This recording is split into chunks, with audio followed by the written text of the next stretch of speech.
What is up, people? It's week 2 of your reaction breakdown college football talk with my boy Foreal. We are here for another week. We let all the games marinate from Thursday through Friday, Saturday. The one is on Sunday, and then obviously last night's game capped off a pretty nice week 1 slate of college football. I enjoyed a lot of the games this weekend. Obviously, we can start off with my boys kicking it off Thursday night. Did not start the weekend off right, but all in all, it's good to have college football back on your TV screens and in your sports bars. And it's here until January, baby. And then we got obviously some NFL action coming this week. So yeah, football is officially back on the docket, buddy. dog. It's back. Yeah. So like I say, we're focusing obviously on the big 3 schools here in Florida, our teams, the Florida Gators, the Miami Hurricanes, and the Florida State Seminoles. And then obviously we're going to talk, some national stuff, what's going on with some of the big boys and some of the big storylines of college football. So without further ado, we can bash my team who played Thursday night against the Utah Utes. And to say the least, I was highly disappointed in the way the team played. I was hyped up. I had some blind orange and blue optimism going in. Just that, you don't know how your team's going to look week 1. You got a big test on the road in Utah, so you're like, how's this team going to play? We had a lot of unknowns going into that game, obviously at quarterback, and just the way the game just played out was just piss poor. It was, disheartening to watch. And, all of my hopium and blind optimism is just completely out the door now, Faro. And we could obviously going to break it down, but I mean, I know you watched it. We all watched it. We texted about it, and it was not a good performance whatsoever. Yeah. Well, first off, shout out to one of our favorite listeners, Haiti Lady. I just want to know, did you drive her nuts Thursday night? Did you drive her crazy with the game? I didn't. She what's crazy is we were all a little under the weather last week, but she stuck out with me the first half, and then she's like, you know what, I think I'm done after the double number penalty. She was like, this doesn't look too good. So she's like, you know what, I think I'm gonna go upstairs. And how many shirt changes, hat changes. I kept it. One hat. I didn't do anything superstitious. I was, ready to go. Like I say, going into the game, I had like some high expectations. Like, hey, like I like some of the pieces, some of the parts that we've got. Again, unknown. And you get out there, and then you just get hit in the mouth, and you're just like, dude, come on, man. And so just the what I always talk about, when going back to playing and then coaching, opportunistic football is such an underrated thing, such a major factor in a lot of games. And when things happen at the worst times, it always just compounds more so when the other team's not making those mistakes. Just the 3rd and 1 penalties, the multiple procedural penalties, to where you got yourself in good position, you're moving the ball a little bit, and next thing you know, boom, you shoot yourself in the foot, you got to go backwards, then you're missing a field goal. Like I say, just the way the game, first play off the bat, they hit 70-yard bomb on us, and it's just like, where do you go from here? All right, settle back in. Defense gets settled back in. They make a few stops, and again, Florida drove down the field, moved the ball pretty well early in the game, just, had no points to show for it. And I think everybody's talked about it before, the sequence where they had the first down or had it at 3rd and 1, got pushed back. And they scrambled. Then they scrambled. Mert scrambled for a big scramble on a 3rd down play to get it to a manageable 4th down. They were going to go for it, get a procedure penalty, miss the field goal. So you're like, all right, that could have made the game, 7-6. If they would have scored, they could have, taken the lead. Yeah. Instead, they missed the field goal, turned it over. Defense gets you a stop, so you're like, all right, we're in business. We stopped them, and then boom, you get the double number penalty, automatic 1st down, and then Utah scores 3 plays later. on a busted run from the quarterback scramble, and next thing you know, it's 14-3, big momentum swing, and then they just never got back right from that point. Then we can go back to the whole getting back in it to the second half. You got a true freshman out there. What does he do? He, as your favorite line as a special teams coach, put your heels at the 10, buddy, and let that Heels thing at the go. 10. Let it go over your head. Instead, Eugene Yeah. Wilson, he's a playmaker. He wants to make plays, catches the ball, fields it inside the 10, inside like the 5. 3 plays later, you get Mertz throwing a hot ball to Pearsall. One says inside shoulder, one says outside shoulder, tipped up, picked. And what does Utah scores again? That's basically that little sequence. It put them down too much to where that offense wasn't generating enough to it felt like the lead was just like insurmountable because all you were doing was you were moving the ball, but you weren't scoring. And it felt just like Utah was in control the entire night. And yeah, they scored late and all that, but it was just the game. It was an ugly game, sloppy game, physical game. Like I felt like Florida coaching staff felt like their offensive line and their lines of scrimmage was going to give Utah problems, and it really didn't. 11 carries in the first half. Yeah, no, that's it. We could harp on that. We've talked about that too. Just what did everybody know going into the season? Florida has 2 really good backs. They got 2 really capable backs. They got 2 stud backs. So what is Florida probably going to do this year? They're going to have to rely on those guys. They're going to have to pound the rock. They're going to have to run the ball more probably than they don't want to, and then let the game come to Mertz. Let Mertz, then distribute to the playmakers on the outside. But Montrell Johnson and Etienne have to be a major focal point and should be a major focal point in the offense. And basically, Billy just abandoned it. I don't know if three carries for Montrell. 3 for the whole game. 7 total. He had one in the first half. I think that's just ludicrous, knowing that you're coming into this season with a new quarterback, and the system's going to change a little bit because he's not AR, even though they got him on the run a couple times. And to just try not to run the ball the first half, I think you would come out in the game and say, hey, we're going to establish our dominance. We know we can run the ball. We want to run the ball and go off of that. And you didn't do that at all in the first half.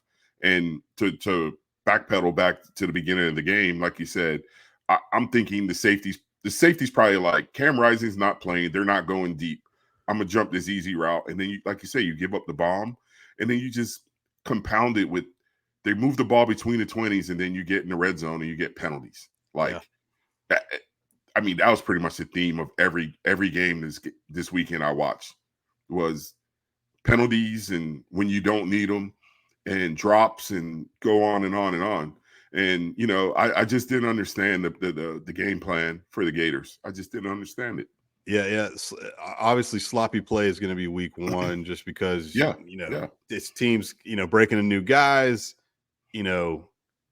That comes into play. So you're thinking, all right, like, again, we're breaking in Mertz. How's he going to look? Mm-hmm. And for the most part, he didn't look bad. He didn't look bad. Like he didn't hit any throws downfield, really. I mean, but what's crazy is when I look at some of the players on offense, which I'm glad finally are my boy Marcus Burke from Trinity. Like get the guy the ball. He caught 3 or 4 balls on the first couple drives for big yards, and then he never saw him again. Yeah. Obviously Pearsall is the number 1 guy. Yeah. I love Pearsall, but is he really a true game breaker, guy who's going to kill you? Maybe, but he's not he's not setting the league on fire. I'll tell you that much. Well, he ain't Keon Coleman. Keon Coleman is a major difference maker. So I just. But at the same time, if you're Mertz, you got to hit that pass over the middle where Pearsall splits the safeties. No, he overthrows it. That was in the end zone too. That would have been a touchdown. But I mean, not saying that makes you guys win the game, but it makes the game a little closer. No, it definitely changes all of that. When the game's tight, it's just the game's just different. But I think I think Trey Wilson in the slot, I think he's going to be a problem. He looks good. So you've got 3 legit weapons right there, not to mention some of the other guys. Caleb Douglas, the guy who caught the touchdown pass. I thought that was a great 50-50 ball. He went up and got it. It was a nice catch. He's a young guy. So it's like you've got these guys plus your 2 running backs who you just didn't use at all. At all. Where, like, I felt like, and this is what I told one of my buddies, like, you watch some of these other games, like watching Florida State the other night, and how just Jordan Travis just looks in command. It just looks easy. Everything Florida does looks hard. It Yeah. looks like like, are they going to complete this? Can they create a hole where ETN can bust one? You're just holding your breath, like, I'm not feeling this at all. Yeah. I have zero confidence right now in anything they got going on. And But don't get me wrong, they can change that, but it yeah. just off of week one, I'm like, I'm not feeling good. Well, we got to give Utah credit too. Their front seven was very physical, and every time they hit And they were Mertz, missing some guys too. that's the crazy part. That's what was surprising to me. They put the graphic up. Look, they had like 5 or 6 starters. Yeah, well, that out big for D the game. tackle, the big D tackle was like, I was a surprise. He wasn't supposed to be out, and he was. And they had a couple other guys on that defense who were out, so Yeah. they already knew it was out. And then you had the two headliners on offense with no Cam Rising and no Keithy at tight end. So it's like, You're feeling Florida. good. I know you were feeling good before the game. I was feeling good, even like knowing Cam Rising, being on a 7-month ACL. But credit Utah and Winningham. Well, obviously he's a great coach. We know that. Like they game plan to have Barnes at quarterback and to have Nate Johnson be able to come in and run. So they already knew there was no big surprise there. Did that give you flashbacks of the good old days with Spurrier? Switching out the quarterbacks. Yeah, I mean, that was nice. I mean, like I say, they already said they were going to go to a 2-system thing there and implement both of those guys. So I'll be interested to see when Rising can come back, and then where does this Utah team fit in? I mean, like I said, we watched a lot of college football, and that, like, we talked about it on the episode 1, how we like the Pac-12 this year. The Pac-12 has some really fun teams, has some really good offenses. And just after this week, it looks like to me, Pac-12 is like almost must-see TV when those guys get into it really is heavy conference play. 13-0. They went 13-0, and then again, those offenses look really good. So, like I say, just the Gator performance, like I was just highly disappointed in a year or two after you got this whole buildup of, buy-in, we're together, chain links tight, and you put out all the great social media, Twitter videos, and hype videos, all that stuff. You feeling real good, and like then you come out there and just lay a complete egg, and it's just like year 2. Like, what kind of expectations did I have going in? We talked about it. Ceiling was 8 wins. Do I still think they can win 8 games? What did we talk about last week? It's all how it looks, and basically we said these first 4 games were going to be pivotal. You got 2 cupcake games. You're going to beat McNeese State and Charlotte. And then you got the 2 games that are going to be tough on the road at Utah and then at home against Tennessee.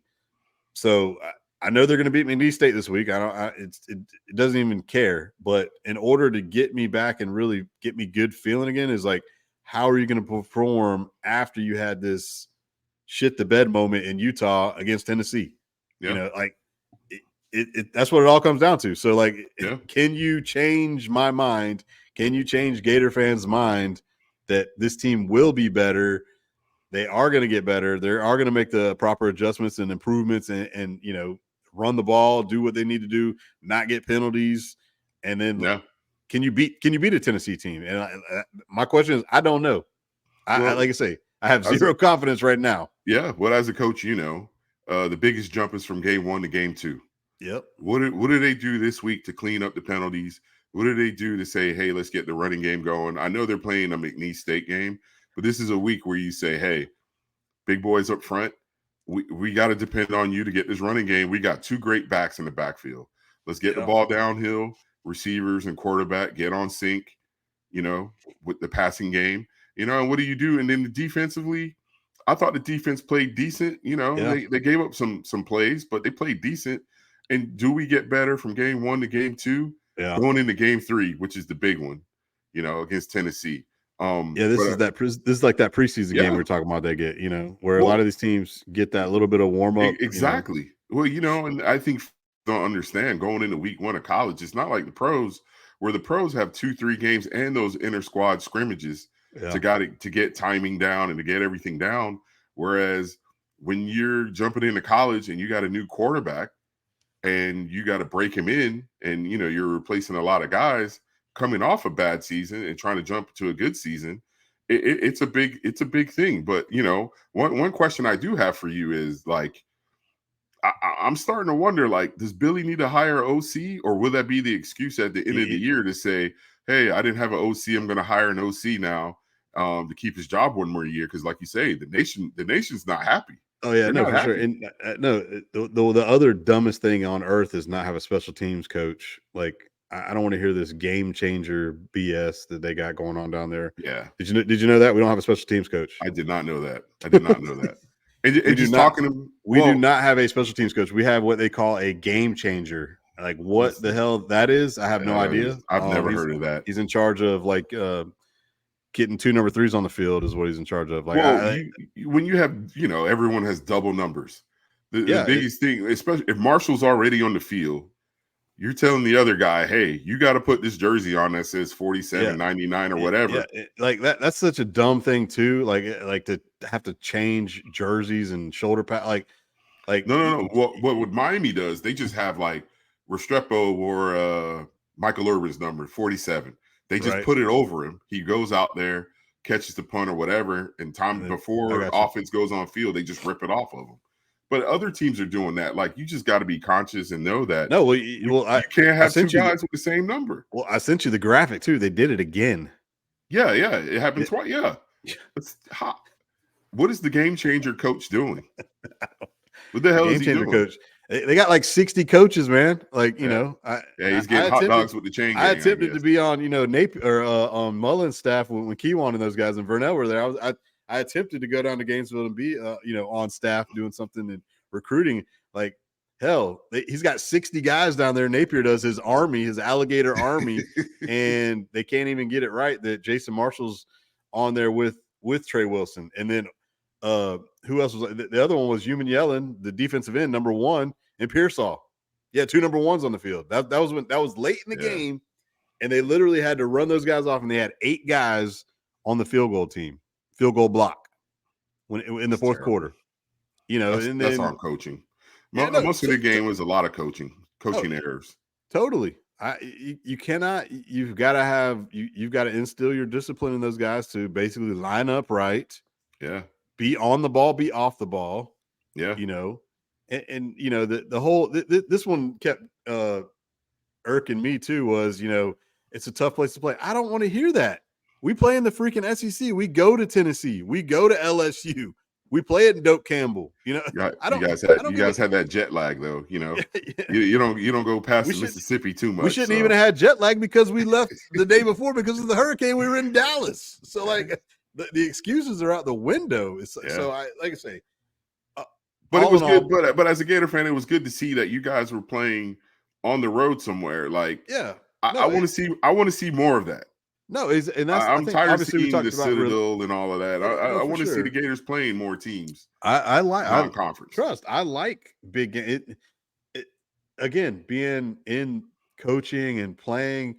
What you want to compete, you want to play, so you want to set the bar, see where you are. So for sure, all that did right there was, we'll use it as your guys' example, Miami versus Miami, Ohio.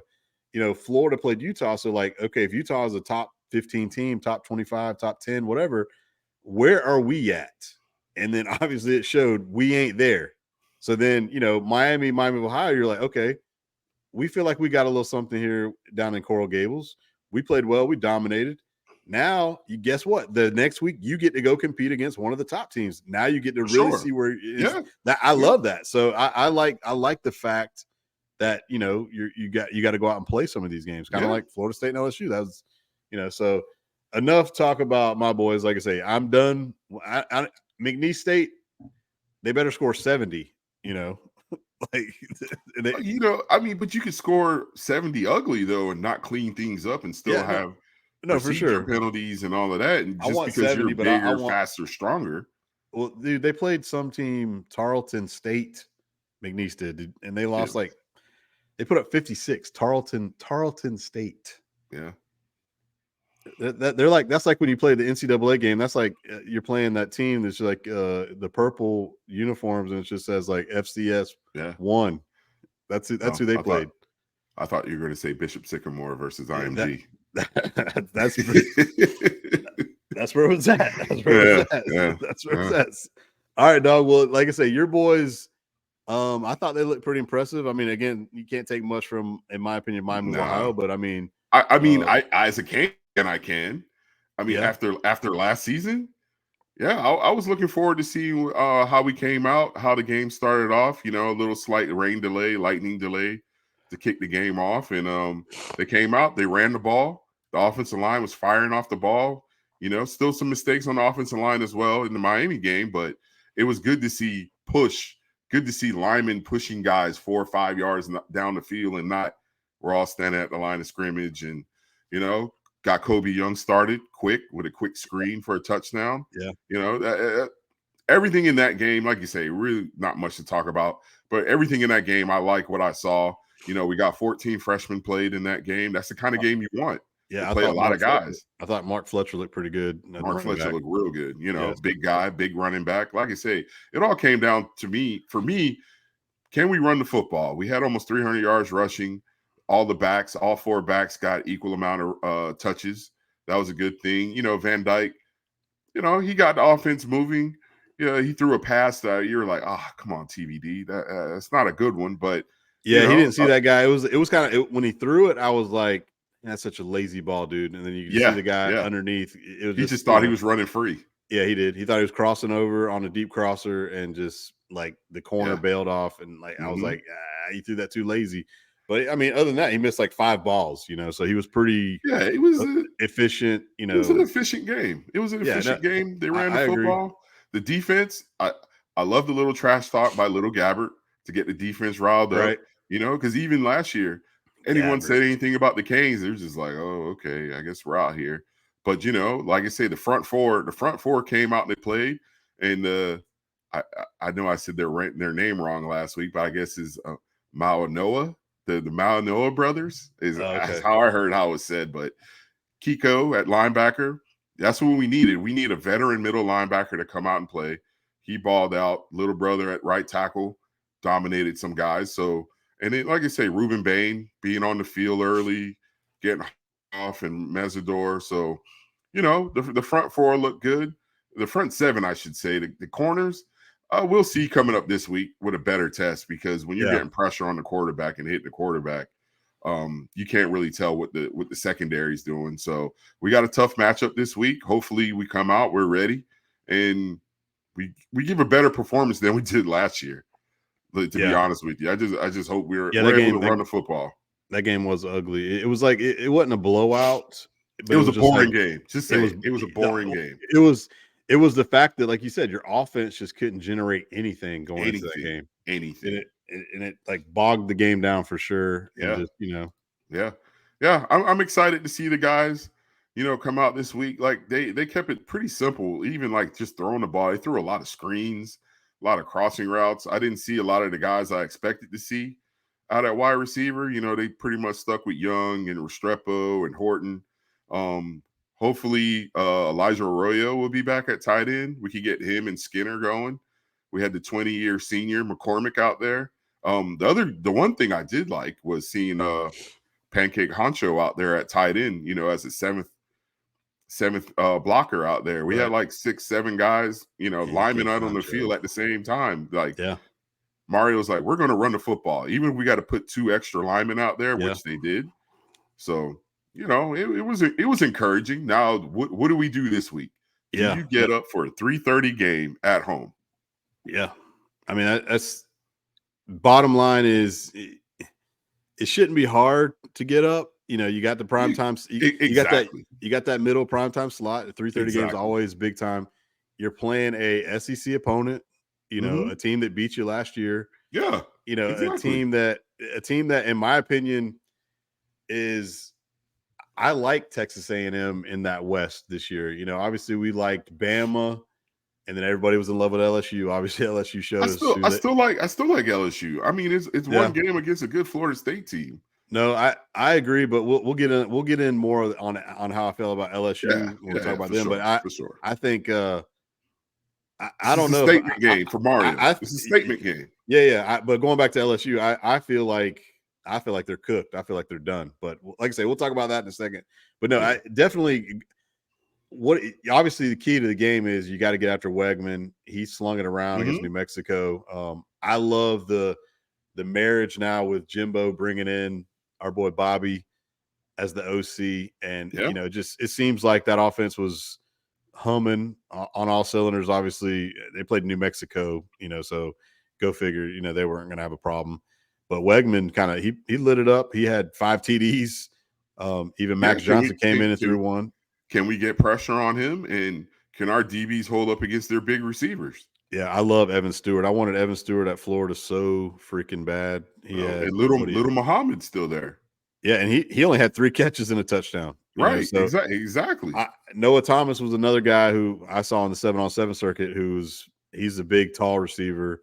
He's like Mm-hmm. 6'6". So I love what A&M's got on the weapons board. He's got Damn it, they got more 5 stars than anyone. They got yeah, exactly. just as many stars as Yeah, Georgia and Alabama.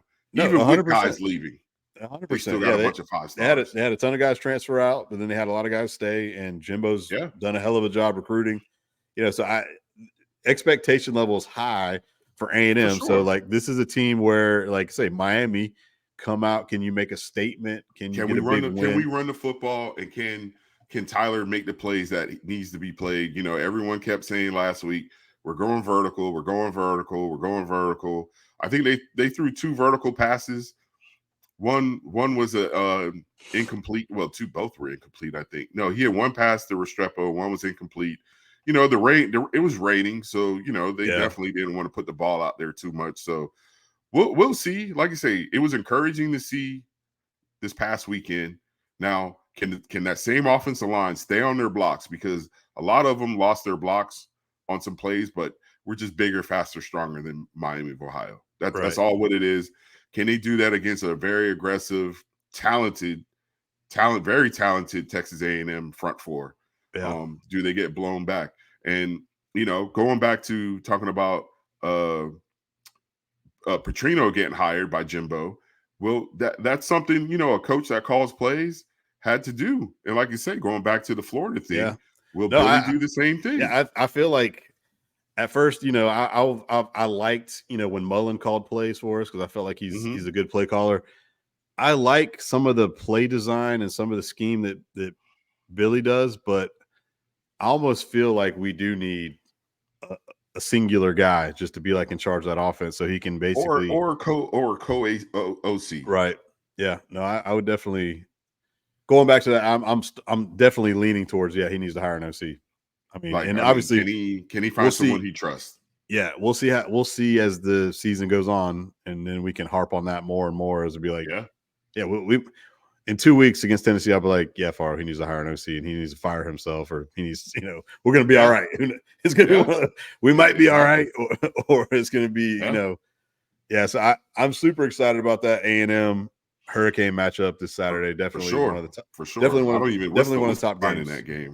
What is the line in that game? Yeah, A&M's got to be a 7+ is what I'd guess. It was weird because watching during the Clemson game last night, they had Miami with the projector winning the game by like 52%, but Really, Clemson was still favored in the game, and I'm like, that doesn't make any sense to me. But okay, but I think it was 4 today. It just say if it's 4 right now.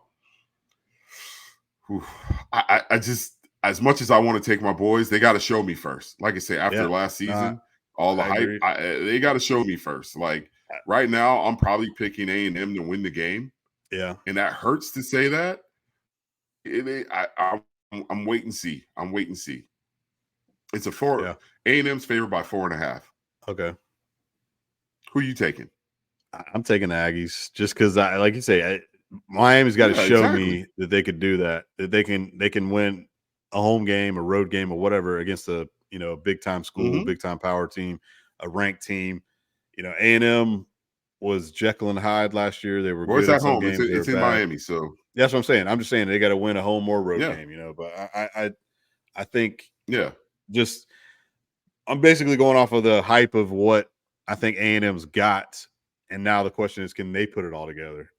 They've got similar questions probably themselves of can we can we be the dominant team in the West? Can we bang with Bama and LSU Right. and Ole Miss and whoever? Right. So like, obviously, it's a good test game for them as well. No, definitely. It's a good statement game for either one of them to make early on in the season. So definitely looking forward to that. And speaking of, like, we'll segue over. Speaking of statement games, Sunday night. What'd you think, buddy? Statement game. I thought the Knowles looked pretty damn. They, The Knowles looked pretty damn good, dog. And how Yeah. much I hate them, but they looked good. I don't want to overreact, but no, first half was a struggle for both teams. That's that first game rust. You know me. My favorite text to send you guys: take the points. If you're LSU, how are you not taking the points? Yeah, and I think it shows you how good that Florida State front four is. That was very impressive because I think they got the penalty. They went down there in 3 plays. Boom, they're inside the 10, and then they literally run a play, don't get nothing. Then they get a penalty that allows them to run 4 more plays, and they still shut them out. And it was just like, damn, that front looked good for Florida State right there. They made it. That front looked really good. So like they were getting after it. They obviously forced the turnover on downs there. Then, like I say, it was a little back and forth. Both teams were. I thought late in the second quarter there, I thought for the first time Jordan Travis looked a little bit out of his element because that defensive line for LSU was getting after him. He threw the pick on the quick screen, and then he threw that. Every time he got the ball, Wingo was right in his face. Yeah, dude, it was crazy how much fell off for LSU's front versus the first half and the second half. Yeah, well, Mason Smith probably helped too. No, I would love to have seen what that looked like. I don't think it makes a difference in the game. Because I agree. Ultimately, I agree. It was more so they get into halftime down a field goal, and they just came out clicking. Jordan Travis, like I say, everything was easy. Yeah. Even on getting the running game going to start. Well, I think Norvell. I think that's what he needed to do. He said, we didn't run the ball enough. I love Benson as running back, and he got in there and started really toting it. Just kind of loosened everything up. But I mean, every single time you looked when Travis would drop back, I know Johnny Wilson. We've talked about it. Like, I love Johnny Wilson, but he makes 4 or 5 great plays, and then all of a sudden, wide open slant route drop, open slant route, and I mean, luckily those drops didn't come back to bite him or haunt him or anything because he made. What's crazy is he would drop those 2 and then come back and make a big catch on third down, getting hit and extend the drive. But I thought obviously the difference maker on offense was Keon Coleman. I mean, I didn't watch much of Michigan State last year. I know he was their number 1 receiver. I know he was a highly rated receiver coming out of Louisiana himself that LSU wanted. Yeah. And I thought he was the difference maker. I mean, you add a guy like add him to the element of Johnny Wilson. And then you added Jaheim Bell, and you have Benson at the running back. I thought the offensive line. Jaheim Bell may be my favorite player in the country. Yeah, that statement touchdown he had late. Yeah, and he really didn't do much in that game. They used him as a blocker, and they got him 2 touchdowns at the end of the game. Yeah, he's one of my favorite players in the country because he's so versatile. Yeah, he could play, like I say, he could play tight end. You could line him up outside at receiver. He could play H-back and block for you. He can play running back. He can play wildcat. He can go down. I guarantee you, he can go back on the back end and play safety and knock somebody's head slap off. I know one thing. He probably rushed the passer. One thing the OC for Florida State did do, he circled the duck. Yeah, the duck got circled. Number 22 for LSU. Yeah, that was the other thing going into torched the whole night. Yeah, I mean, where'd he come from? Syracuse? Come on, dog. But no, looked like a little kid guarding Wilson and Coleman. Yeah, he was bad. And the other flip side too is that was a lot of talk going into LSU was the fact that they had to hit the portal hard because they didn't have anybody in the secondary. So all these guys were going to be new. They were breaking in guys from Syracuse. I know there was another like under Power 5 team. I think there was like even like a McNeese guy or something. I can't remember who I liked going in, but it's like, okay, now you're at the big boy level. I think he might have been hurt too, but it showed that basically those new guys hadn't meshed well and hadn't, and they like I say, everything that Florida State did was easy. Guys were running wide open. And that was for the most part. I even mean, in the first half, they had their struggles, but in that second half, it was just like they could do no wrong. Jordan Travis, they didn't even do many design runs for him. He didn't have no, to. they scored on every possession in the second half. His escapability always to extend plays is big. I hate it, but he does it so well. Yeah. But yeah, but even going back to the other side, Florida State's defense, I think, really looked good. They look really good. They looked fast. They looked physical. They were flying around. Yep. They were all in Jordan Daniels. Some of those transfer guys that they got in their secondary looked good. The kid from Virginia, and then even the linebackers were whatchamacallit almost killed Jaden Daniels when he tried to do that. I don't know what the hell he was thinking. He got drilled. Yeah, thank God it wasn't the NFL, because that would have been I know, right? Roughing the passer somehow. Not to overreact too much, but I think Florida State looked damn good. And then on the flip side, watching Clemson last night, I think it's Florida State. If Florida State doesn't win the ACC, I think it's a major disappointment this year. Well, and that's what I said last week. I just felt like they're the better team. They go as Jordan Travis goes with that. The front four just getting up the field, like you say, the whole night. I mean, LSU had opportunities. It was like between the 20s. Once again, that's the theme of this show, right? Between the 20s. Their red zone offense was bad.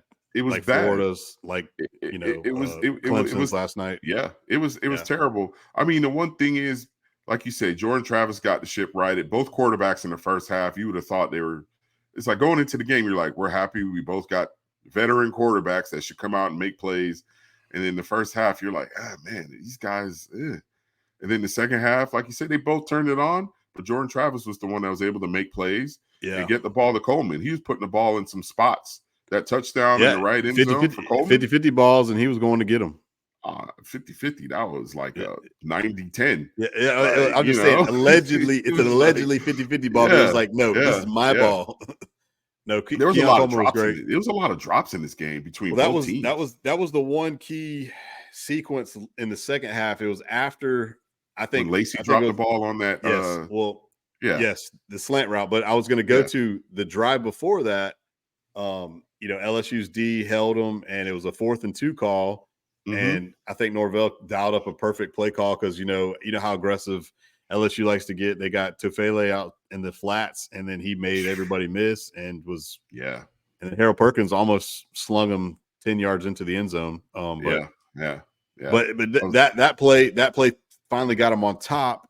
Then you're feeling good. Then LSU comes back.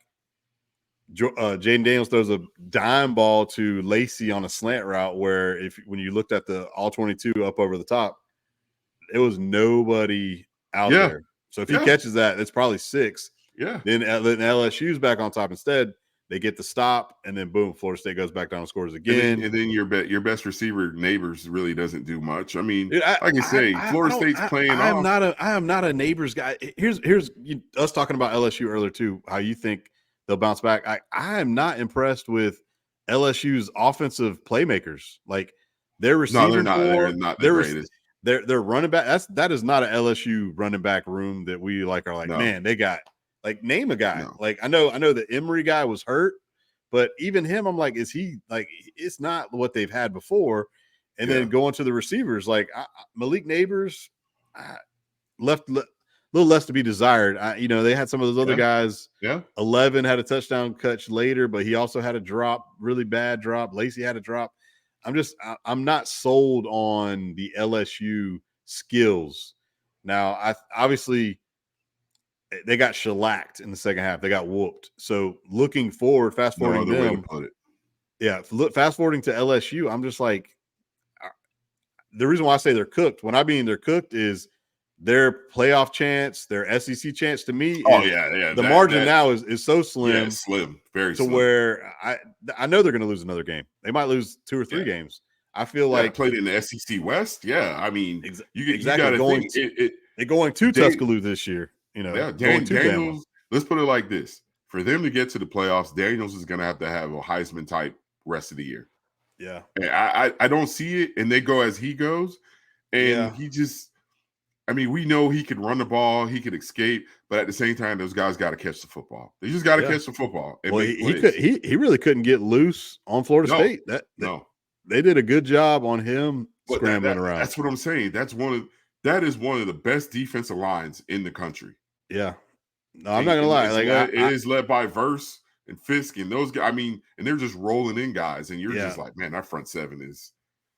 Yeah, it shouldn't be hard for them to get up for the big games. It's those ACC games down in Tobacco Road that you worry about. What we were talking about was kind of like the Gator season, having the Utah game and then the Tennessee game right there. Boom. Florida State's was you got LSU right out the gate, then you got a couple layup games, then you got Clemson, on the road. So it's like, but watching Clemson last night, I'm like, dude, Florida State is going to run roughshod over that team. That Clemson offense. Week one. I'm not going to overreact, but that Clemson offense, they're just like LSU. They don't impress me at all. They're skill guys. Like they don't like. I don't like any of their receivers. Like we know how we feel about Will Shipley. So it's like, is Cade Klubnik running back?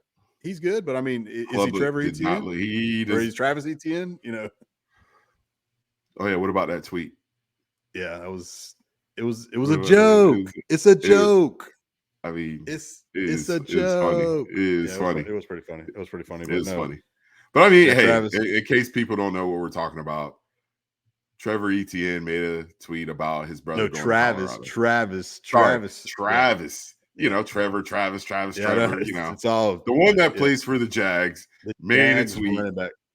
The Jags and maybe my brother should go play for Prime. Coach Prime. Prime. Hey, Coach Prime got him. Yeah, no, like I said, this is the perfect segue. This is a segue out of our big three talk. Let's finish up with Florida State. Yeah, let's go. Florida State, they look good. They got a cupcake this week. Can Billy keep them on cloud nine and just keep the train going and get that running game going? I know people are going to be like, all he talks about is on and run game. Yes, that's my favorite part of the game. Yeah, he's an offensive lineman. He's an put it this way: offensive lineman. When you're an offensive lineman, and if you go back and look at the real deal numbers, yes, the game has changed to a passing game, but the team that runs the ball and usually plays the best defense usually wins. Yeah, the front lines. That's how you win national championships. Well, especially you control the ball, you control the game, you control the clock, you do all that stuff. So like when you can establish the run, you definitely have a way better shot of winning the game. You can't just throw it 50 times a game. Nope. AKA Florida versus Utah. You can't run the ball 12 times and expect to win. No, you're not winning. Hey, you're not Graham Mertz threw for 333 though. This is the ugliest 333 ever. It was. But yeah, no. Florida State is legit. I'm all in on them. I'm buying it.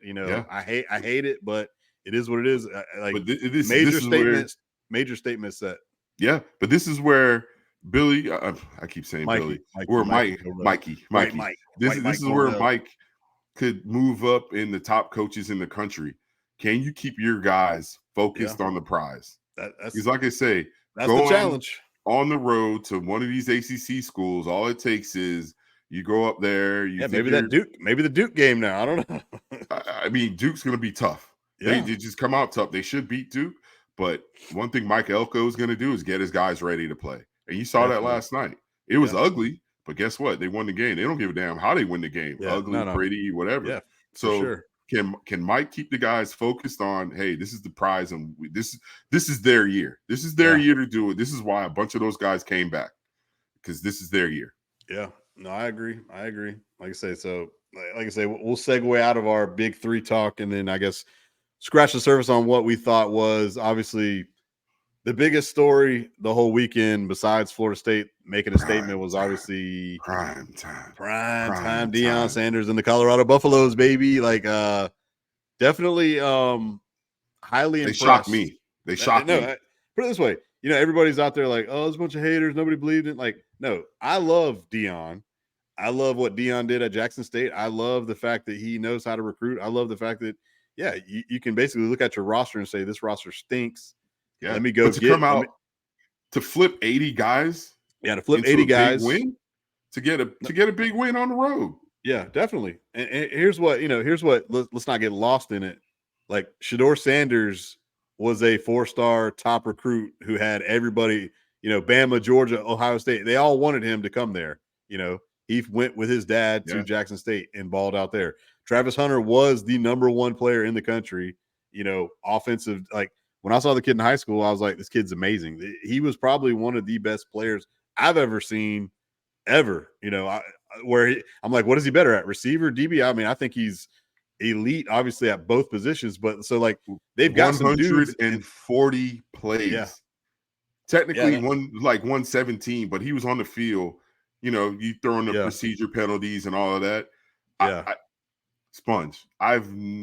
Outside of high school, people do that in high school. They play both ways. Yeah. College, you saw Charles Woodson do it, but it was only a handful of plays. He didn't do it as much on offense. Charles didn't. That's what I'm saying. Yeah. And even then he played. Yeah. Charles would play all the defensive snaps and then come in probably about like 10 or 15. Yeah. But even back then, you're still looking at 70 plays total, 80 plays total. Yeah, they're probably running way less plays. 117 snaps. That in a football game in 110-degree heat. Yeah. No, like I said, he's a baller, dude. I love the kid. He's phenomenal. Some of the catches I've seen this kid make is like unreal. Like Sponge. I know you hate it. The 7-on-7 world, it's like throw me the ball.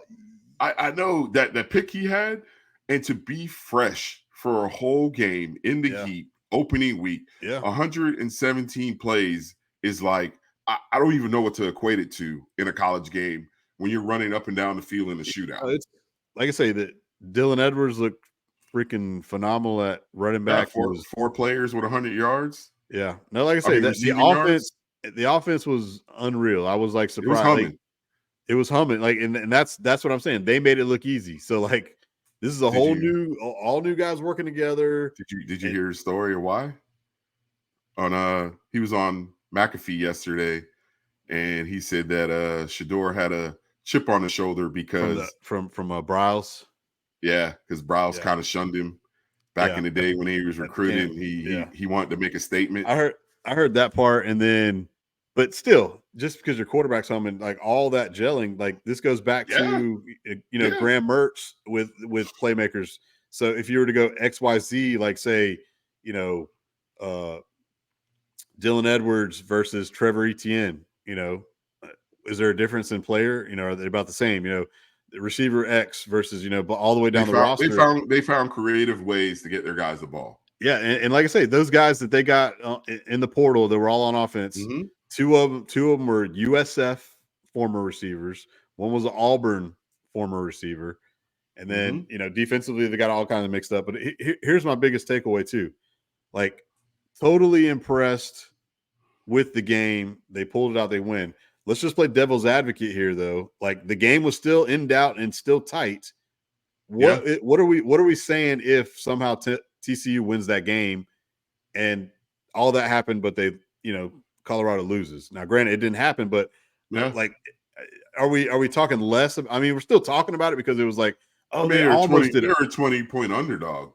Yeah, I agree. So I guess my biggest thing too is that whole takeaway of they played great, but they were still in the dogfight to almost lose. Yeah. And then on the flip side, that defense stinks though. Yeah. like they don't have enough guys yet. Yeah. So like I said, go ahead. No, go ahead. You go ahead. All I was going to say was, now granted, guess what? We talked about it earlier. They play in the Pac-12, which is a high-powered, high octane offensive league where all the games are going to be 48-45. So can you outscore? Can you get in the shootout? Can you do that? And I think they're definitely make that one defensive stop. Exactly. They are built for that. So now the expectations are that offense better produce 500 yards a week. Yeah. And then can your defense get better and better as the year goes on? Because you're going to play some teams that have better offenses than TCU, and you're going to play teams that have better defenses than TCU. Yeah. Only thing I'd say pump the brakes on Colorado is I'm excited to see it.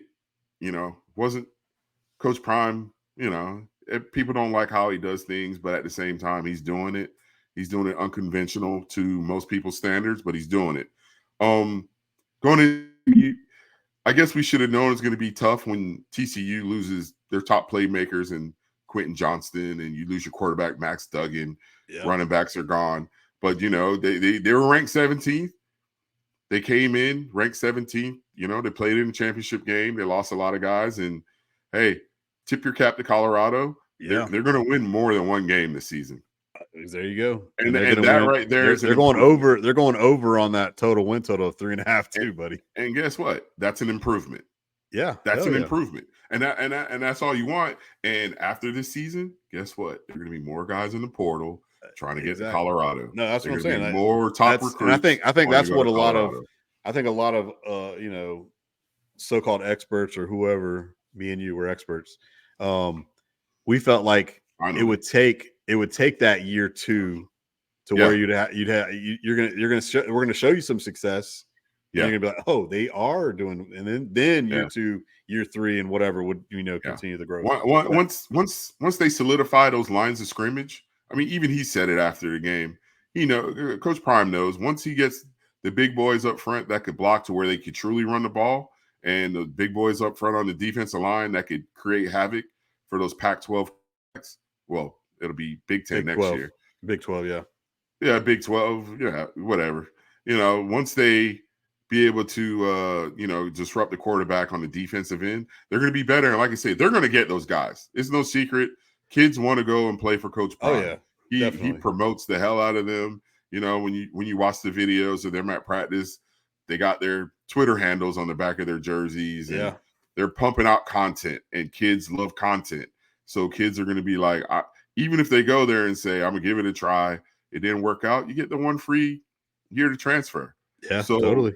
I wouldn't blame a kid to go out there and give it a chance. And who's the biggest promoter in sports history? Yeah. Deion Sanders. Yep, for sure. So yeah, Coach Sanders to us. Yeah, Coach Prime, baby. Yeah. No, like I say, I think leading off into obviously flipping into this weekend, the games aren't as good. Like that was the other thing I noticed. The slate wasn't that great last weekend. No. The slate's not that great this weekend. There are some nice marquee games again this week, but like for the most part, the top dogs all played teams that they were far superior to. Yeah. But what I did like this weekend, back to the Pac-12, where the most experienced quarterbacks are, you saw those guys take their teams. They lit it up. They lit up the board and they when dominated. You were supposed to. As a coach, Sponge, I know you said it a million times.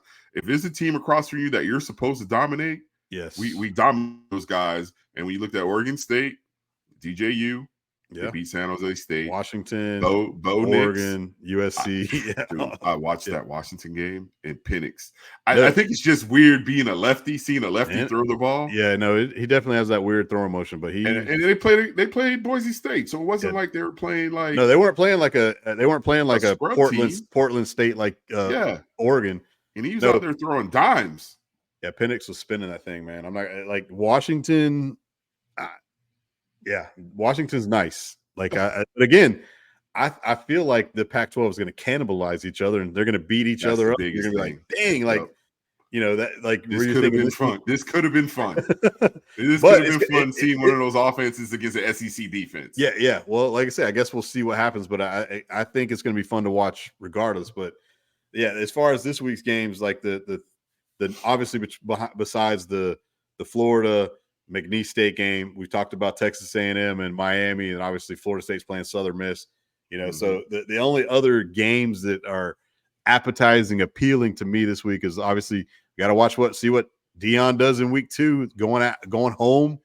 The old school rivalry against Nebraska. I think they're going to beat Nebraska. Looks so bad. My boy Jeff Sims played terrible, man. That offense looked bad against Minnesota on Thursday night. Like I say, week 1 to week 2, you hope to make the jump. The blah blah blah. But we want to give the local guys some love. Now, see the line on that game. You know what the line on that game is? Oh, it's swung by like 8 points. I think it was. It's only 2. No, I mean it's the. I don't know what it was a week ago, but I know. Yeah, I think after Colorado, beat TCU, they're favored by 2. Is Colorado favored by 2? Yeah. See, I'd be all over that, man. Yeah. Like I think Nebraska was favored by 8 last week. Okay, that's what I'm saying. What I heard. Okay, well, and then I know it was like a 1-point line, -1 to Colorado. Like immediately after. I think it's like 2.5. I think it's went up to 2.5. Yeah. Dude, I would be all over that. In my opinion. I mean, I know they're banking Nebraska's got a better defense, but just seeing what dude, that offense did. Nebraska ain't scoring with that. It was like what 10-7 or some ridiculous Yes. score into the third quarter. Yeah. And Jeff, that pass, I know he wants it back. He didn't see that safety, just barreling down on that pass, that last drive they had to give it back to Minnesota for the game winning. It's tough, man. It's tough, and we'll see. And hopefully Jeff gets it right, and he could, right the ship at Nebraska. But I just don't see it this week. Yeah, I don't see it this week. Colorado's got all the momentum. They got to be feeling real good about themselves. That place is going to be ruckus at noon. That place is going to be crazy. Well, a little earlier for them, but yeah. Like I say, I'm looking forward to that one. The other game that's the kind of the only ranked game besides the marquee game is the Ole Miss at Tulane. I think your Tulane Green Wave. Don't get me wrong. Spencer or Dart looked good last week. Dart, Jackson Dart looked good. Play no damn body. No, they didn't. And I mean, Tulane is a sneaky good team. So Lane better be on his P's and Q's, in my opinion, because I feel like a lot from Pratt. See what Pratt can do. I love Michael. Michael Pratt is a great quarterback. I wish he was. See what he does against the SEC defense. Yeah, But the marquee game obviously is the Texas at Alabama Crimson Tide Saturday night. So I'm hook 'em down, baby. That's it. Yeah, I wasn't. I mean, obviously, I wasn't super impressed with Texas this first week. I mean, they're playing nobody too. I thought Milroy looked good. Milroy looked good for Bama. I thought the offense looked good. The run game. They were very efficient. They were very efficient, and they put it to Middle Tennessee, which, like you said before, what are you supposed to do with teams like that? You're supposed to put them in the dirt. You're supposed to put them in the dirt. I'm looking to see what night game comes now. Yeah, exactly. In Tuscaloosa, Stark going back, since the last time, since 28-2 assistants against Nick. 28-2. Yeah. And both of those 2 losses Nick has against his old assistants are Kirby. Yeah, exactly. A team who's basically won the national championship 2 years in a row. It was funny. They were talking to Sark about that, and he was like, how about you show the stat Nick against everybody else? not just the assistants. I'm like, that ain't the way it works, buddy. No, yeah. No, like I said, I feel like Bama. Like I say, when you get the game like against a Middle Tennessee, you don't really get to see, the full display of how good this team can be, how good they are going to be. The one thing I will say is Middle Tennessee, after they beat my boys last year, you pay attention to them a little bit. They have an attacking style defense, so they're blitzing every which way possible. So it was good to see a couple plays, while I was watching the Carolina game, switching back and forth. You got to see Milroy. How did he handle the pressure when guys were getting in there? I don't know if you saw the one play where he dropped the ball out of the shotgun and he picked it up, scrambled around, and was able to scamper. So, if you're Nick, that's what you want to see. How does this kid handle the pressure, even though it's not a good team? And he showed up and he had 5 touchdowns, I think, total. Yeah, he had 5 total touchdowns. He had three throwing and 2 rushing. He had the 48 yards on the ground. Yeah, and, you see with the Bama defense, losing some guys. I mean, obviously, this is the true test this week, and so we'll see what happens. I'm excited for that one. The true storyline, though, is the story about the band, where Bama couldn't take the band last year. Yeah, that was pretty funny. That was funny. Now they're putting them up in the nosebleed. Yeah. So basically, Bama didn't even show up. They said, "Screw you, we ain't coming." Then. So last year, Bama wanted to come to the Texas and basically said, "All right, all upper deck seats for you." They didn't want to hear Rammer Jammer last year. That's what it was. Texas didn't. One thing they're going to hear it this week. Yeah, they didn't come. They didn't go. So now Texas, Bama is repaying the Texas band. I don't know, probably the Southland maybe is what they're. No, I think it might be Tennessee, but they are repaying the Texas band, putting them all up in the nosebleeds, upper decks, baby, next to the big guy. That's that's what I like to say. They're sitting next to the big guy. We won't even be hearing the fight song up there. Yeah. No, so I thought that was funny. No, that was a good little nugget that that the band's got beef. the beef, the band's beef. You know what I'm saying? And at the But end of yeah, the no, day, like we I just say, want to see FAMU out there to bring yeah, the right, family band. exactly. So no, well, Hell, go to Alabama A&M, one of those schools. go to any HBCU and watch some the band wars. Yeah. But no, like I say, I think it's gonna wrap up week 2. We're gonna try and maybe switch it up a little bit here ongoing. We're trying to figure out, like I say, our schedules and all that good stuff. So I think we want to obviously get to you guys sooner, so have a quicker reactionary time from our team's games. So we're going to shoot for possibly doing a reaction episode like Sunday, Monday, and then we'll get more into the preview stuff like on a Wednesday, Thursday before the weekend stuff. So we'll break it up into 2, so you don't have to sit here and listen to us for an hour, even though you should, because you need to like, subscribe, and do all that good stuff. Shout out to everyone that is we appreciate all that. We appreciate all of our peoples out there, our loved ones, our fans, our friends, our family who have liked and shared and subscribed and all that good stuff. We appreciate all y'all. It's been awesome. Like I say, it's a slow grind. We're still working on. We're going to get some graphics up. We're going to make it look pretty. We're going to do all that stuff, but we do have other priorities going on in life to do. So it's not like we can just dive into the show. So. But no, we're gonna go, Sponge. I got one thing for you. What you putting on the grill this week? What's going on the grill Saturday? Yeah, because you guys are coming to the crib, right? Yeah, that's the plan. So what you throwing on the grill? Obviously, I got to do my wings, my famous wings. But other than that, I'm probably gonna throw some either some ribeyes on there. We got to do an old school Big Bill baked potato, something like that. A little something. And Haiti lady's gonna have the pico and guac. Maybe some buffalo chicken dip. Some of that good stuff. So it'll be there you go. Nice array. We got to nice make spread. this a segment. We got to make this a segment at the end of the weekly. Show. What is Sponge throwing on the grill? What? Yeah, then do some pictures and show the aftermath. We got to figure out. I like that. We can incorporate that into a segment. We'll be like, all right, I got got my steaks, marinating them up. This is what they look like. Here's what they look like when everybody destroyed them on Saturday night. No, but yeah, like I say, I'm looking forward to a nice spread of food and some good ball. You know what I'm saying? So like I say, appreciate you guys for Happy Dads, all that. Yeah, and we need a sponsor. Happy Dad. We need to get a little Happy Dad logo on the bottom there. Maybe I need to hit up the Nelk boys and be like, hey, come hook us up, man. Like I say, give us a shout out. Be like Drewski. I need a Happy Dad sponsorship. But no, but we appreciate everyone. Thank you, everyone for listening. Yeah, definitely. Like I say, tune in. Like I say, next week shoot us some comments. What do you want us to talk about? Definitely.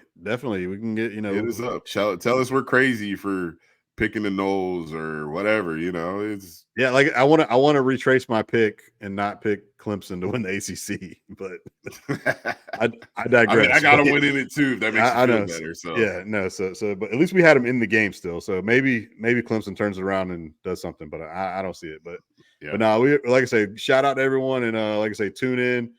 Next week we'll come back to you a little earlier than this week, and enjoy some college football, people.